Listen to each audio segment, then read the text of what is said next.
This is VOA News. Via remote, I'm Marissa Melton. Jury selection begins Monday in the second-degree murder and manslaughter trial of Derek Chauvin, the Minneapolis police officer who pressed his knee into the neck of George Floyd last year, just before the African-American man died in police custody. Chauvin's trial is expected to come down to two key questions. Did Chauvin's actions cause Floyd's death? And were his actions reasonable? Floyd was declared dead May 25, 2020, after Chauvin, who is white, pressed his knee against Floyd's neck for about 9 minutes. Floyd's death led to protests against racial violence in Minneapolis and elsewhere around the country, friction between the administration of then U.S. President Donald Trump and protesters outside the White House led the mayor of Washington, D.C., Muriel Bowser, to declare a street adjacent to the White House as Black Lives Matter Plaza. U.S. President Joe Biden directed federal agencies on Sunday to take modest steps to promote voting access as a major congressional fight looms over voting rights across the country. Biden ordered the government agencies to expand access to voter registration and election information. He also told agency heads to devise plans to give several million federal employees time off to vote or to volunteer as nonpartisan poll workers. The U.S. leader signed the executive order on the 56th anniversary of Bloody Sunday. The name refers to a 1965 incident in Selma, Alabama, in which about 600 civil rights activists were beaten by state troopers as they marched to call for protection of voting rights. The demonstration led to the passage of the Voting Rights Act later in 1965. More on that at our website, voanews.com. This is VOA News. An official from Myanmar democracy leader Aung San Suu Kyi's National League for Democracy has died in police custody. This is according to a party official who spoke to VOA's Burmese service. NLD member Kin Maung Lat was arrested during overnight raids in Yangon Saturday and died while in detention, according to another party member.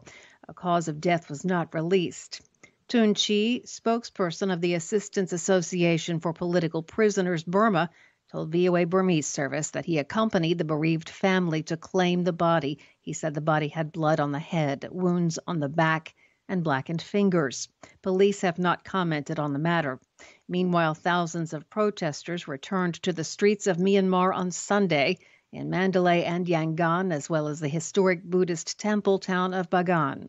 The advocacy group Association for Assistance of Political Prisoners said on Saturday that more than 1,700 people had been detained since the overthrow of the civilian government on February 1st. Yemen's Houthi forces fired missiles Sunday at the heart of Saudi Arabia's oil industry, attacking a Saudi Aramco facility at Ras Tanura in an assault the kingdom said was aimed at the security and stability of the global energy supply.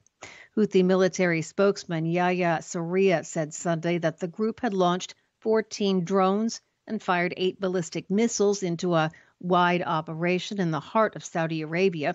The Houthis recently stepped up cross-border attacks on Saudi Arabia at a time when the United States and the United Nations are pushing for a ceasefire to revive stalled political negotiations to end the war.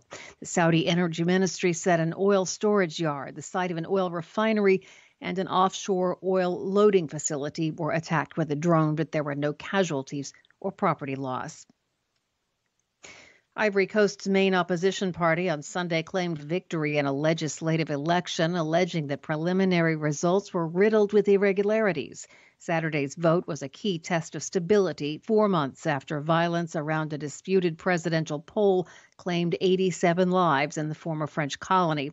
A top official with the center-right Ivory Coast Democratic Party said his party is concerned that the results may have been manipulated and warned the government against any attempt to falsify them.